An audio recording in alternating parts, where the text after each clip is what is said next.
Tahukah kamu dengan golongan Wahabi, kelompok Wahabi, orang Wahabi, Wahabi mereka, Wahabi mereka.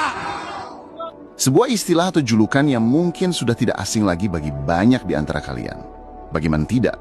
Julukan Wahabi sering menjadi kalimat pamungkas bagi orang yang malas berpikir dan enggan diingatkan. Diingatkan soal syirik, Wahabi. Diingatkan soal konser berkedok kajian, Wahabi. Bahkan diingatkan soal dampak lingkungan karena tambang, Wahabi. Memang sungguh aneh sekali.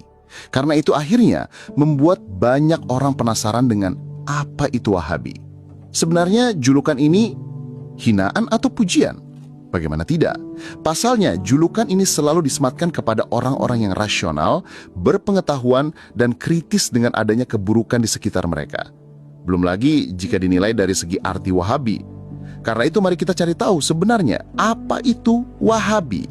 Secara bahasa, Wahabi diambil dari salah satu nama Allah yaitu Al-Wahhab, yang artinya Sang Maha Pemberi Karunia. Sedangkan Wahabi berarti memiliki makna pengikut Sang Maha Pemberi Karunia. that are you a Wahabi? That Al-Wahhab is one of the attributes of Allah subhanahu wa ta'ala, the bestower. I am a follower of Allah and Al-Wahhab. In that way I am a Wahabi. No. Are you that sect? I said no sect. I am a Muslim. Bukannya hal ini merupakan sesuatu yang baik, karena siapa yang tak ingin menjadi pengikut Zat yang Maha Memberi? Namun sebenarnya, sebutan Wahabi merujuk kepada gerakan dakwah yang dinisbatkan kepada Syekh Muhammad bin Abdul Wahab, seorang ulama asal Najd yang hidup di abad ke-18. Dakwahnya sederhana, yaitu mengajak umat kembali kepada kemurnian tauhid, menjauhi syirik, bid'ah, tahayul, dan khurafat yang selalu menjadi problem sejak zaman dahulu. Ia berdakwah di tengah masyarakat muslim yang sudah terbiasa menyembah kuburan, meminta kepada selain Allah, dan merayakan ritual tanpa dasar syariat. Tentu saja, dakwah seperti ini tidak disukai oleh banyak kalangan, terutama mereka yang sudah nyaman dalam kesesatan. Maka tak heran, label Wahabi mulai digunakan untuk menjatuhkan citra, bukan hanya terhadap beliau, tapi juga terhadap siapa saja yang mengikuti jejaknya dalam menyeru kepada tauhid. Dan kini, ratusan tahun berlalu, label itu masih digunakan, bahkan makin absurd kriterianya.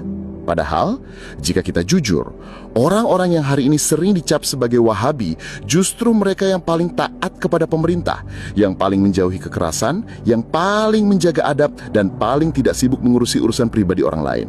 Kecuali jika menyangkut urusan kebenaran. Lalu, siapa sebenarnya yang ekstrim?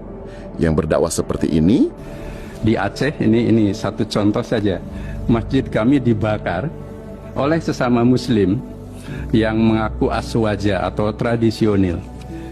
Dan isu yang diangkat adalah Muhammadiyah Wahabi. Atau yang seperti ini? Kalau cinta tak direstui, dedek bayi jadi solusi, dedek bayi jadi solusi. Atau yang seperti ini? Baik-baik, kami para habaib tidak gila dengan pujian, tidak gila dengan sanjungan, tapi kalian wajib untuk memuliakan para habaib.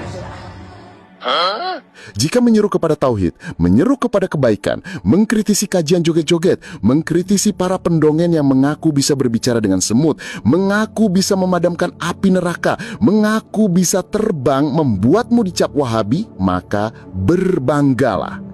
Karena di zaman ini, yang paling dibenci adalah mereka yang paling peduli. Dan jangan lupa, Rasulullah SAW pernah bersabda, Islam datang dalam keadaan asing dan akan kembali asing sebagaimana ia datang. Maka beruntunglah orang-orang yang dianggap asing itu. Jadi, jika kebenaran menjadikanmu Wahabi di mata mereka, maka anggap saja itu adalah tanda bahwa kamu masih waras. Bagaimana menurut kalian?